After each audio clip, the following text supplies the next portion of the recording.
आप लोग मुझे स्पष्ट से सुन पा रहे हो? ठीक है। तो पिछली कक्षा में हम लोगों ने प्रश्नों पे चर्चा शुरू की थी, जो आपका प्रतिदर्श प्रश्न पत्र था। तो पहले अगर आप लोग के मन में कोई प्रश्न है तो आप लोग पहले पूछ लो, फिर नहीं तो मैं उसी को कंटिन्यू करूंगा। किसी भी विषय को लेकर किसी के मन में कहीं कोई संदेह या शंका की स्थिति है तो आप लोग पहले पूछो। विज्ञापन लेखन, ठीक है। और किसी के मन में कोई प्रश्न?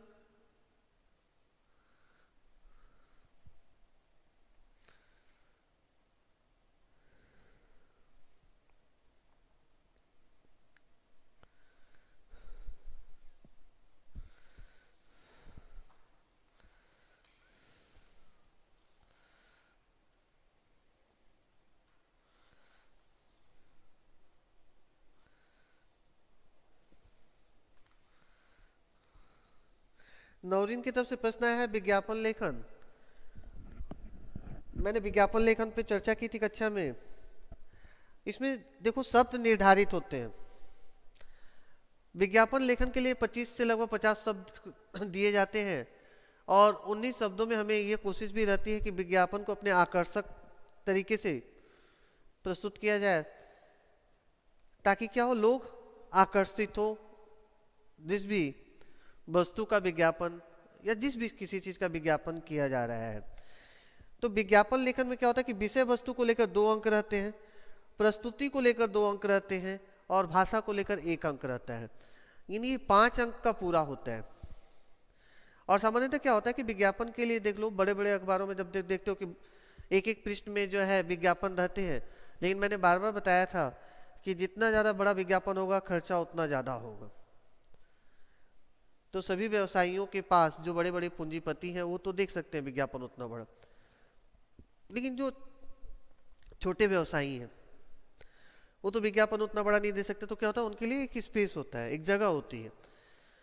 उसी जगह के अंदर क्या करता है, उन्हें आकर्षक तरीके से अपने, मान लो जो भी वो किसी प्रोडक्ट को सेल करना चाह रहे हैं या कोई नया दुकान खोल रहे हैं या कुछ कोई भी चीज़ खोल रहे हैं, कोई व्यवसाय आरंभ करने जा रहे हैं, तो उसको क्या करना है, प्रचार प्रसार करने की आवश्यकता पड़ती है ताकि अधिक से अधिक लोगों को बताया जा सके। लेकिन आकर्षित करने के लिए क्या होगा कि उस तरह के आकर्षक कुछ शब्दों का प्रयोग करना होगा या ऐसे कुछ छूट देनी होंगी जिससे आकर्षित हो लोग। तो यहाँ पे क्या होता है कि एक देखना बॉक्स बना लेते हैं हम लोग और उसी के अंदर मैंने जो भी विषय आपको दिया जा रहा है उसे लिख देते हैं। और कि मान लो कि आप एक प्रश्न यहाँ पे मैं ले रहा हूँ आप लोग के प्रश्न पत्र से ही,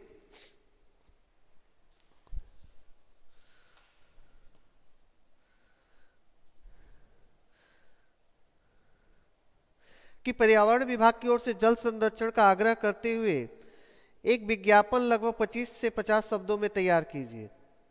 या दूसरा प्रश्न है, रोशनी मोमबत्ती बनाने वाली कंपनी के लिए एक विज्ञापन लगभग 25 से 50 शब्दों में तैयार कीजिए। तब यहां पर देखो, एक है पर्यावरण विभाग की तरफ से, तो आप लोग क्या देखते हो विज्ञापन में कि एक टैप बना हुआ है जिसको कल कहते हैं हम लोग, उससे अगर पानी चू रहा है तो देखना क्या क्या वहां पे क्रॉस किया जाता है, फिर लिखा जल बचाओ जीवन बचाओ। जल जो है अमूल संसाधन है, इसे नष्ट होने से हमें बचाना है। तो सबसे पहले क्या ऊपर हेडिंग हो जाएगा कि जल संरक्षण। उसके बाद क्या होगा, इन सभी चीजों को लिख सकते हैं हम लोग। तो ये है विज्ञापन लेखन, माने जितने 25 सब निर्धारित कर दिए गए हैं, मिनिमम तो 25 होगा और उधर मैक्सिमम क्या है 50 है। तो इन शब्दों के अंदर ही अपने आप को सीमित रखना है। विज्ञापन लेखन के भी मान लो यहां मोमबत्ती जो है रोशनी कंपनी, तो क्या लिखे, अब यहां पे कुछ ऐसा कोटेशन लिखना पड़ेगा, ऐसी पंक्ति लिखनी पड़ेगी कि लोग आकर्षित हो। तब यहां रोशनी मोमबत्ती जो है तो उसकी विशेषता थोड़ी सी लिखनी पड़ेगी, उसके गुणों का बखान करना पड़ेगा कि ये दूसरे मोमबत्तियों की तुलना में मान लो कम गलता है। इससे रोशनी इसमें ज्यादा होती है, प्रकाश ये ज्यादा करती है। तो ऐसे एक दो जो है उसके गुण का उल्लेख करना पड़ेगा। तो विज्ञापन लेखन की ये सारी विशेषताएं हैं।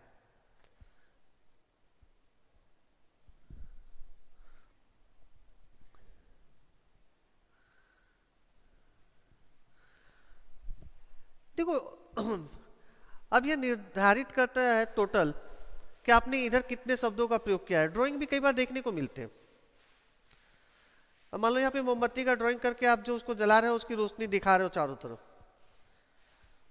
लेकिन सामान्यतः क्या होता है कि ये ड्राइंग वगैरह जो है कम देखने को मिलते हैं।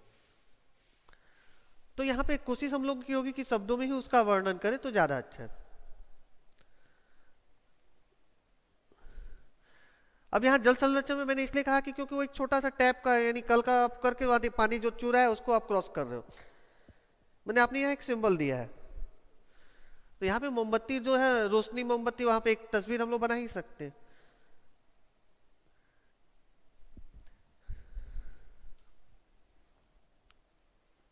क्या है संगीता तुम्हारा प्रश्न? नौरीन समझ में आया विज्ञापन क्या है? और पिछली कक्षा में मैंने कराया था, आप लोग उसे अच्छी तरह से देख लेना।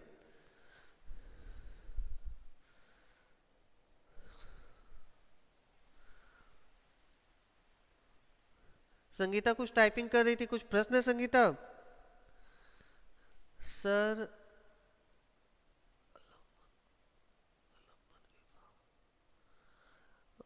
आलम्बन विभाव और अनुभव विभाव थोड़ा समझा दीजिएगा। क्यों नहीं समझाऊंगा। आलम्बन का अर्थ क्या होता है? आधार। और अनुभव का अर्थ क्या होता है? महसूस करना। तो देखो जब तक कोई आधार नहीं मिलेगा तब तक क्या होगा? मन में रस की उत्पत्ति होगी, मन में कोई भावना आएगा, और जब तक मन में भावनाएं नहीं आएंगी तो क्या हम लोग उसे अनुभव कर पाएंगे?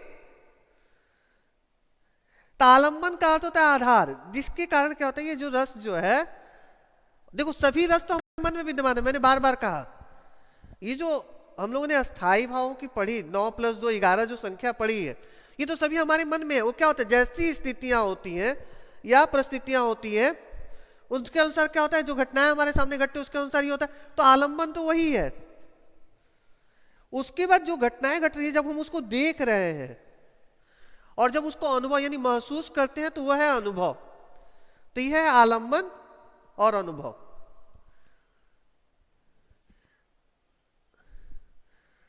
ठीक है, ये स्पष्ट हुआ। आलम्बन क्या है, अनुभव क्या है? अनुभव का अर्थ होता है महसूस करना। अगर मान लो कोई घटना घट रही है और हम लोग निर्जीव की तरह जड़ की तरह खड़े हैं, हमारे ऊपर कोई प्रभाव ही नहीं पड़ रहा है, तो क्या वहां अनुभव होगा? कदापि नहीं होगा। उसे महसूस करना पड़ेगा। और जब महसूस करेंगे हम लोग तो क्या होगा? वो जो संचार की प्रक्रियाओं से हम लोग गुजरे थे, गुजरने के बाद क्या जब अभिव्यक्त होता है तब जाकर रस होता है। जब तक अभिव्यक्ति नहीं होगी, ये याद रखने की आवश्यकता है कि जब तक अभिव्यक्ति नहीं होगी तब तक रस नहीं होगा। अगला प्रश्न क्या है आपका? वात्सल्य रस डिस्कस क्यों नहीं करेंगे? पहले यह अर्थ बताओ, वात्सल्य से समझा क्या है आप लोगों ने?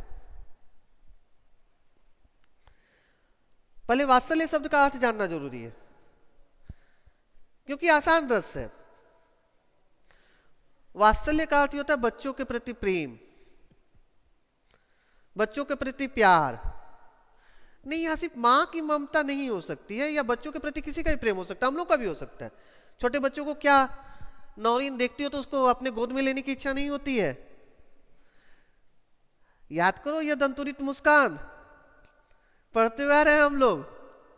तो जैसे ही हम उस बच्चे को लेने की कोशिश करते हैं या उस बच्चे को खिलाने की इच्छा होती है या उसकी वो मुस्कुराहट जो हमें बहुत अच्छी लगती है, वो कहते हैं ना कि शेफालिका के फूल झड़ने लगेंगे, मृतक में भी जान डाल देंगी, पत्थर दिल हृदय भी पिघल जाएगा।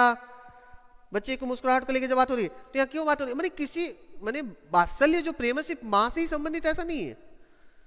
बच्चों के प्रति जो प्रेम है, जो आत्मीयता है, हम में से किसी के अंदर भी हो सकती है।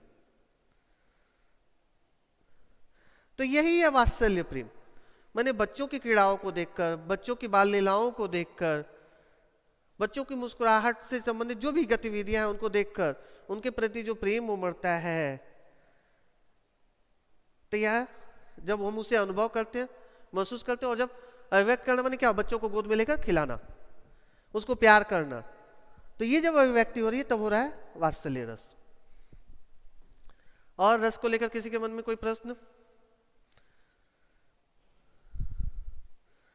संगीता, स्पष्ट हुआ वात्सल्य रस भी?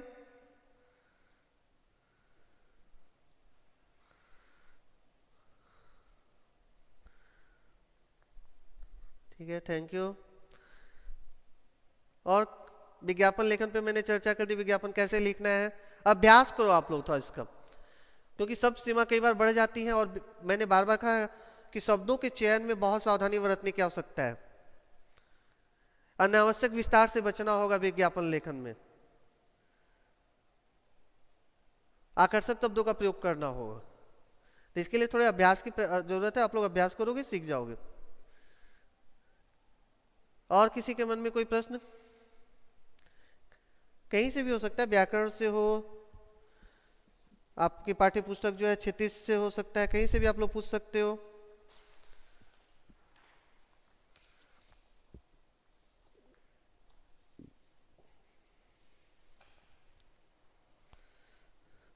कोई है प्रश्न आप लोग के मन में? नहीं तो फिर मैं आगे बढ़ता हूं, प्रश्न पत्र पे मैं चर्चा शुरू करता हूं। नौरीन? नहीं सर, और नहीं है। Very good. चलो तब मैं आज प्रश्न पढ़ रहा हूं बोर्ड पे लिखने की बजाय। अगर नहीं समझ में आए तो मुझसे बोला, मैं प्रश्न फिर से पढ़ दूंगा, आप लोग को उत्तर देना है।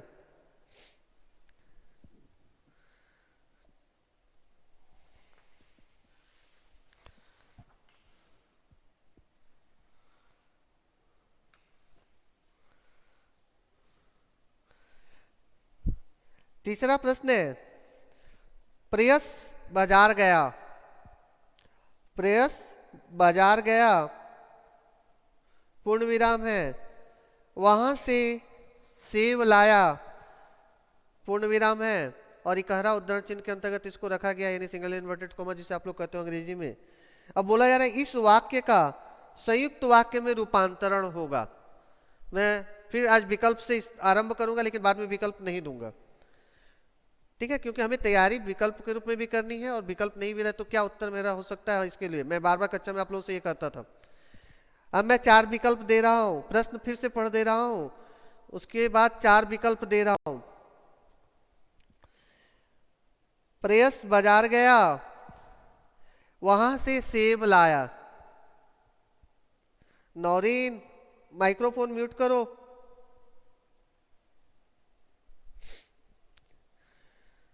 वहां से सेब लाया, इस वाक्य का संयुक्त वाक्य में रूपांतरण होगा। पहला विकल्प, प्रेयस बाजार गया और वहां से सेब लाया। दूसरा विकल्प, प्रेयस सेब लाया जब वह बाजार गया। तीसरा विकल्प, प्रेयस बाजार जाकर सेब लाया। और चौथा विकल्प, जब प्रेयस बाजार गया तो वहां से सेब लाया। इसमें आप लोगों को बताना है कि कौन सा सही विकल्प है। संगीता, मेरा प्रश्न फिर से सुनो, लग रहा है कि प्रश्न आपने ध्यान से नहीं सुना, विकल्प सुन लो फिर से। पहला विकल्प है, प्रेयस बाजार गया और वहां से सेब लाया। दूसरा विकल्प है, प्रेयस सेब लाया जब वह बाजार गया। और आपने सी पे टिक किया, सी को ध्यान से सुनो, प्रेयस बाजार जाकर सेब लाया। आपने कैसे सी लिखा है? संयुक्त वाक्य में बदलना है ना। और चौथा विकल्प है, जब प्रेयस बाजार गया तो वहां से सेब लाया। एक नंबर विकल्प जो सोमोदीप ने लिखा है वो सही है। नौरीन की तरफ से कोई रिप्लाई नहीं है, सृजन की तरफ से अभी तक कोई रिप्लाई नहीं आया।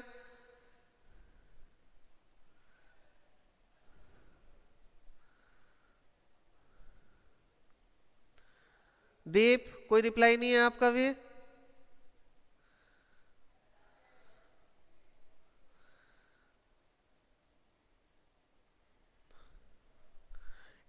इतनी देरी क्यों?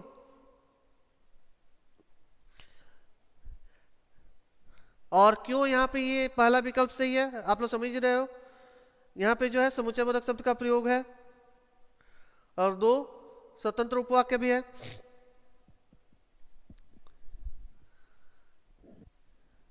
अभी सुनाई दे रहा है? तो नौरीन, ठीक है। अब मैं अगला प्रश्न पढ़ रहा हूं। जो वीर होते हैं, जो वीर होते हैं, अल्प विराम है, वे रणभूमि में अपनी वीरता का प्रदर्शन करते हैं। वे रणभूमि में अपनी वीरता का प्रदर्शन करते हैं। तो जो वीर होते हैं उसको आप लोग रेखांकित कर लो। पहले पद जो ये पूरा वाक्य है इसको रेखांकित करो और बताओ मुझे कि रेखांकित उपवाक्य का भेद है, यानी जो रेखांकित उपवाक्य है ये किस भेद के अंतर्गत आता है। प्रश्न मैं फिर से पढ़ रहा हूं। जो वीर होते हैं वे रणभूमि में अपनी वीरता का प्रदर्शन करते हैं। यहाँ पे जो वीर होते हैं इसको रेखांकित किया गया है, यानी पूरे वाक्य को रेखांकित किया गया है। अब आपको बताना है कि जो रेखांकित उपवाक्य है इसका सही विकल्प कौन सा है। मैं 4 विकल्प दे रहा हूं। पहला है संज्ञा आश्रित उपवाक्य, दूसरा है सर्वनाम आश्रित उपवाक्य, तीसरा है क्रिया विशेषण आश्रित उपवाक्य और चौथा है विशेषण आश्रित उपवाक्य। मैं विकल्प फिर से पढ़ दे रहा हूं। पहला है संज्ञा आश्रित उपवाक्य, दूसरा है सर्वनाम आश्रित उपवाक्य, तीसरा है क्रिया विशेषण आश्रित उपवाक्य और चौथा है विशेषण आश्रित उपवाक्य। वेरी गुड, सबका उत्तर तो सही है। लेकिन कोई मुझे बताएगा कि ये डी हुआ कैसे? ये जो विकल्प 4 जो विशेषण आश्रित उपवाक्य है, कैसे आप लोगों को समझ में आया कि ये विशेषण है?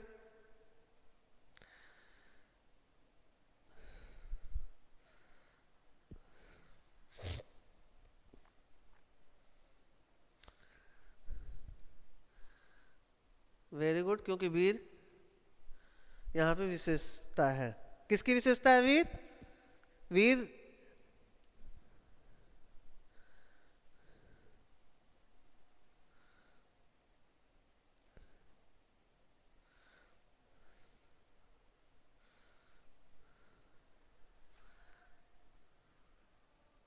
वीर होने की बात कही गई है। यानी यहाँ पे क्या हो रहा है? वीर जो है यहाँ पर विशेषण आश्रित उपवाक्य इसलिए हो रहा है क्योंकि वो वीरता को दिखाता है, यानी विशेषता बताता है। जो वीर होते हैं, ठीक है, योद्धा के वीर होने की, ठीक है। अब अगला प्रश्न, मैं विकल्प नहीं दूंगा, यहाँ विकल्प की बात भी नहीं आ रही है। मुझे चारों विकल्प ही पढ़ने होंगे और आप लोगों को बताना है इसमें कि सरल वाक्य कौन सा है। इसमें 4 विकल्प हैं, चारों में से सरल वाक्य किसमें है? पहला है प्रातः काल हुआ और सूरज की किरणें चमक उठी। दूसरा है जब प्रातः काल हुआ अल्प विराम सूरज की किरणें चमक उठी पूर्ण विराम। तीसरा विकल्प है प्रातः काल होते ही सूरज की किरणें चमक उठी। तीसरा विकल्प क्या है? प्रातः काल होते ही सूरज की किरणें चमक उठी। और चौथा है जैसे ही प्रातः काल हुआ सूरज की किरणें चमक उठी। क्या बात है, सभी क्वेश्चन पेपर लेकर बैठे हो क्या आप लोग? ये तो अच्छी बात है। अच्छा, क्यों तीसरा हुआ? पहला, दूसरा और चौथा क्यों नहीं? अच्छा चलो, आप लोगों ने तो मुझे तीसरा बता दिया, सरल वाक्य है। अब संयुक्त और मिश्र के बारे में भी बता दो कि इन चारों में से कौन सा संयुक्त है और कौन सा मिश्र है।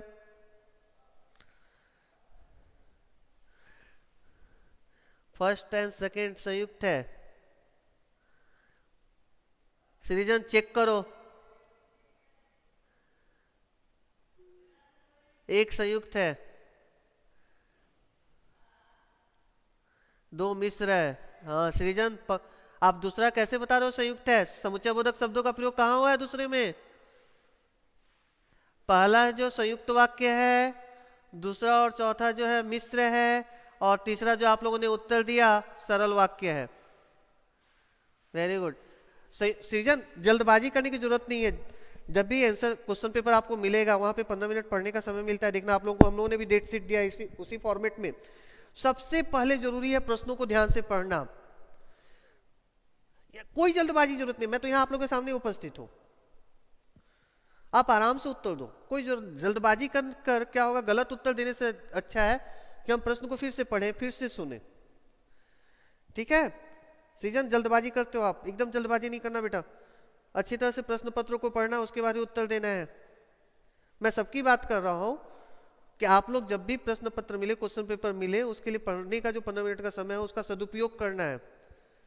पहले अच्छी तरह से प्रश्नों को पढ़ना है, समझना है, उसके बाद ही उत्तर देना है। जैसे कबीर ने कहा था ना बोलने के संदर्भ में कि बोली एक अमोल है जे क्यों बोले जानी, ये तराजू तौल के तब मुख बाहर आनी। अच्छी तरह से उसको जांच परख लो, उसके बाद उत्तर दो आप लोग। कोई जरूरत नहीं है जल्दबाजी करने की, ठीक है, लेकिन सही उत्तर होना चाहिए हमारा। प्रश्न 4 है कि निम्नलिखित 5 में से किन्हीं 4 प्रश्नों को उत्तर देने हैं। यहां हम 5 प्रश्न पूछेंगे आप लोगों से। प्रश्न, इस वाक्य का वाच्य लिखिए। मैं अब वाक्य पढ़ रहा हूं लेकिन मैं कोई विकल्प नहीं दूंगा, आप लोग को बताना है कि इसमें कौन सा वाच्य है। अशोक ने विश्व को शांति का संदेश दिया। आप लोग बताओ इसका सही उत्तर क्या है, लिख कर। अशोक ने विश्व को शांति का संदेश दिया, कर्ता वाच्य। समुदी क्यों करता है, एकत्रीय है, सॉरी, क्यों कर्तृवाच्य है? सभी लोग आप लोग फिर विकल्प में चले गए। मैंने तो कहा मैं विकल्प दूंगा ही नहीं, मुझे उत्तर लिखकर बताना है। नौरीन उत्तर लिखकर बताना था। कर्तृवाच्य है।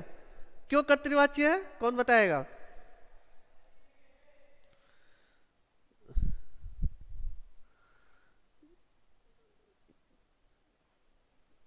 कर्ता के ऊपर ये ध्यान दिया गया, यहाँ पे ने शब्द का प्रयोग है, ठीक है। यानी अशोक को यहाँ पे दिखाया गया जो करता है। ठीक है, वेरी गुड। मुझे लिखकर बताना है और नहीं यहाँ फिर बड़ा वाक्य हो जा रहा है, ठीक है। चलो मैं ही बता दे रहा हूँ विकल्प फिर से। दूसरा प्रश्न है, हम इस खुले मैदान में दौड़ सकते हैं। दूसरा प्रश्न क्या है, हम इस खुले मैदान में दौड़ सकते हैं। उपर्युक्त वाक्य को भाववाच्य में बदलिए। पहला विकल्प, हम दौड़ सकते हैं अल्पविराम इस खुले मैदान में, पूर्ण विराम है। दूसरा है हम इस खुले मैदान में दौड़ सकेंगे। तीसरा है हमसे इस खुले मैदान में दौड़ा जाएगा। और चौथा है हमसे इस खुले मैदान में दौड़ा जा सकता है। पहले वाक्य पे ध्यान देना आप लोग। प्रश्न क्या है कि हम इस खुले मैदान में दौड़ सकते हैं। सही विकल्प क्या होगा? चौथा विकल्प सही है। अच्छा, क्यों आप लोगों ने इसको नहीं चुना, तीसरे को? यहां पे देखो, था असमंजस की स्थिति में ला सकता था आप लोगों को प्रश्न ये। जो तीसरा विकल्प देखो, हमसे इस खुले मैदान में दौड़ा जाएगा, आप लोगों ने इसे क्यों नहीं चुना?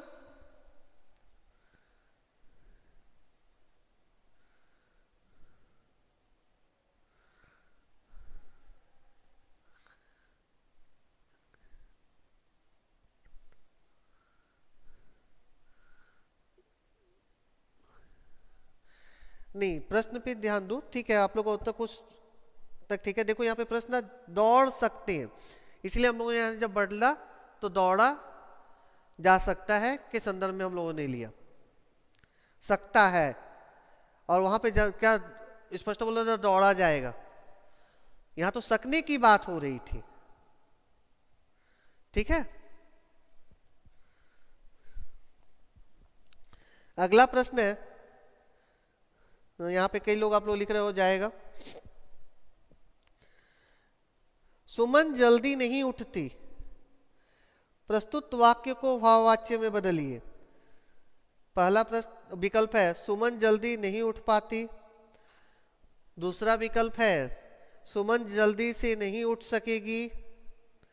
तीसरा विकल्प है सुमन जल्दी नहीं उठ पाएगी। और चौथा विकल्प है सुमन से जल्दी नहीं उठा जाता। इसका उत्तर सही दोगे आप लोग, स्पष्ट है। सौम्यदीप 4, सुमन से जल्दी नहीं उठा जाता।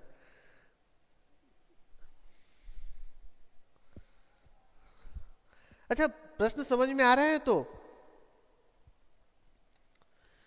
कहीं भी मैंने बार बार कहा है कि किसी भी विषय को लेकर अगर किसी भी के मन में कहीं भी कोई संदेह हो तो आप लोग बार बार पूछ लेना। इसलिए मैं बार बार आप लोगों से क्लेरिफिकेशन ले रहा हूं कि आपने ये विकल्प ही क्यों चुना। आप लोग मुझे तो बताओ। तो इससे क्या होगा कि अगर कहीं किसी के मन में कोई असमंजस की स्थिति रहेगी तो आज स्पष्ट भी हो जाएगी। दीप का कोई रिप्लाई नहीं आ रहा है, कहाँ हो दीप? दीप,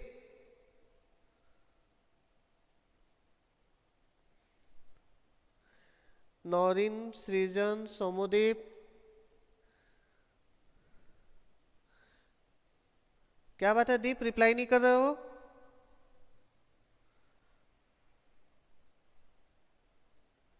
इस बार संगीता का भी रिप्लाई नहीं आया है।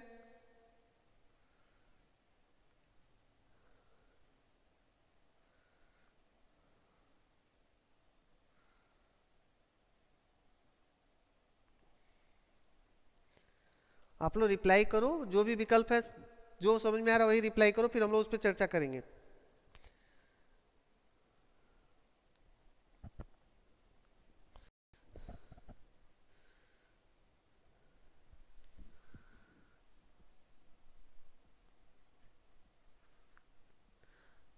तो संगीता, अभी जब मैं पूछ रहा हूँ तब आप बता रही हो क्या वाच्य में कहाँ समस्या हो रही है। देखो, कर्तृवाच्य, इसमें क्या होता है, कर्ता को दिखाया जाता है। कर्मवाच्य में क्या होता है, कर्ता के द्वारा जो कर्म किया जाता है उस पर ध्यान दिया जाता है। और भाववाच्य में क्या है, स्थिति या अवस्था का बोध कराया जाता है। ठीक है। तब जैसे हम लोगों ने पहला पढ़ा था कि अशोक ने विश्व को शांति का संदेश दिया। देखो यहाँ पे कर्ता, यहाँ पे ने का प्रयोग है। हो सकता है कि कई जगह प्रयोग नहीं होने पे भी जब कर्ता की तरफ इशारा किया जाता है तो वहां पे होता है कर्तृवाच्य। ठीक है। और कर्मवाच्य में क्या होता है कि कर्ता के द्वारा जब जो कर्म किया जा रहा है, जब कर्म को यहाँ पे महत्व दिया जाए वहां पे होता है कर्मवाच्य। और जब स्थिति या अवस्था की तरफ जब इशारा किया जाता है वहां पर होता है भाववाच्य। यही है वाच्य। अगर नहीं बताओगी तो फिर तो ये समस्या का समाधान नहीं हुआ ना। आप पूछो बार बार।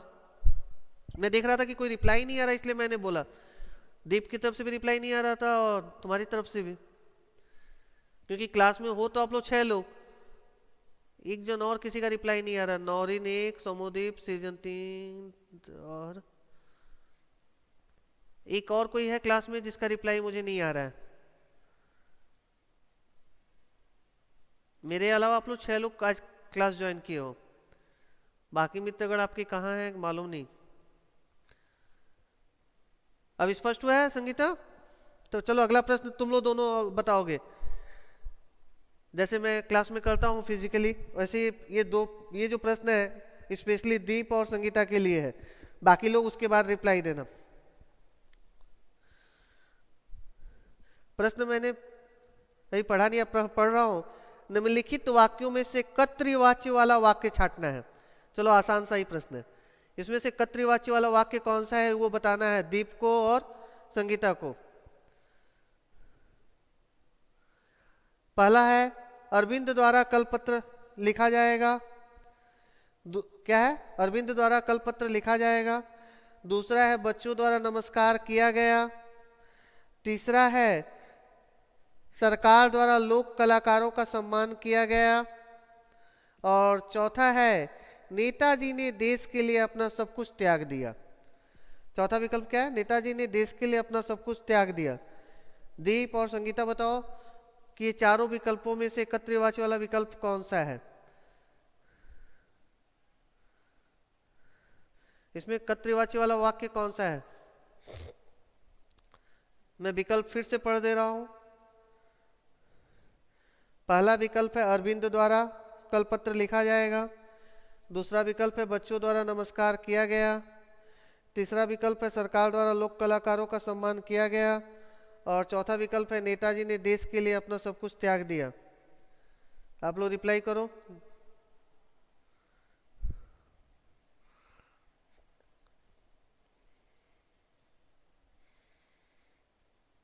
D, very good. देखो यहाँ पे नी लगा भी दिया, तो ये तो स्पष्ट बता दे रहा है यहाँ पे कर्तृवाच्य है। ठीक है दीप, यहाँ पे नी लगा दिया गया, स्पष्ट हो जा रहा है कि यहाँ पे कर्तृवाच्य है। अच्छा, बाकी लोग बताओ तो किसमें कौन सा वाच्य है। बाकी लोगों के लिए था प्रश्न, मैंने बदल दिया। सृजन, अब इसका उत्तर नहीं देना, मुझे बताना है कि ये तो कर्तृवाच्य हो गया। विकल्प डी जो चौथा जो है वो सही ऑप्शन है। अब ये जो पहला था अरविंद द्वारा कलपत्र लिखा जाएगा, ये किसके अंतर्गत आएगा।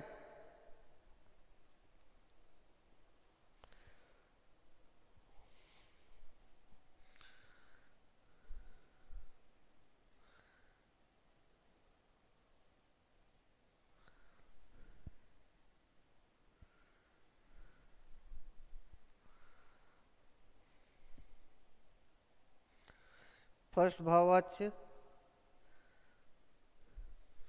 सेकेंड कर्मवाच्य, और ठीक बच्चों द्वारा नमस्कार किया गया, ठीक है। और थर्ड भाववाच्य, ठीक है। थर्ड क्या होगा, थर्ड कर्मवाच्य। तो देखो यहाँ पे बाकी का उत्तर भी आप लोगों को मिल गया। यहाँ पे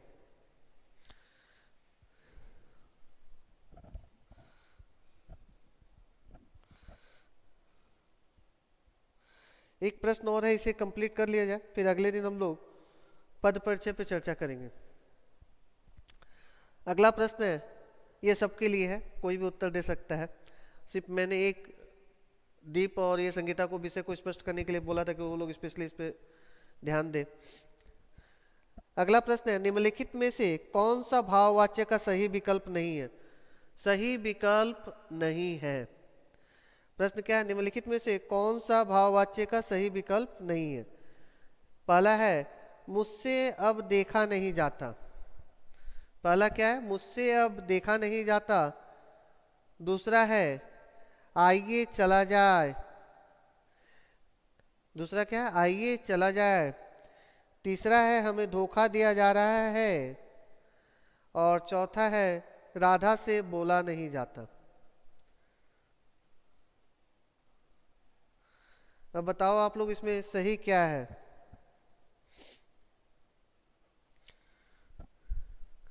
वेरी गुड। नहीं, दो नहीं है दीप। आइए चला जाइए तो भाव का ही है, स्थिति अवस्था का।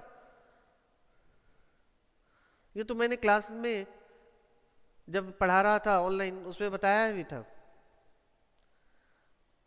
ठीक है, वो स्थिति अवस्था का ही बोध करा रहा।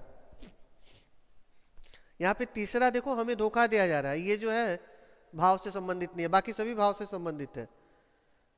देखो, मुझसे अब देखा नहीं जाता, स्थिति अवस्था का बोध हो रहा है इससे। आइए चला जाए, यहाँ भी स्थिति अवस्था का बोध हो रहा है। और राधा से बोला नहीं जाता, वो जो बोलने में असमर्थ है, यहाँ भी उसकी स्थिति अवस्था का पता चलता है। तो एक ही विकल्प बचता है, हमें धोखा दिया जा रहा है, जहाँ पे किसी भी प्रकार की स्थिति अवस्था का बोध नहीं होता, जो भाववाच्य की विशेषता है। तो आज की कक्षा मैं यही समाप्त कर रहा हूँ। किसी के मन में अगर कोई प्रश्न है तो आप लोग पूछो, नहीं तो अगली कक्षा में हम लोग पद परिचय और रस पे चर्चा करेंगे।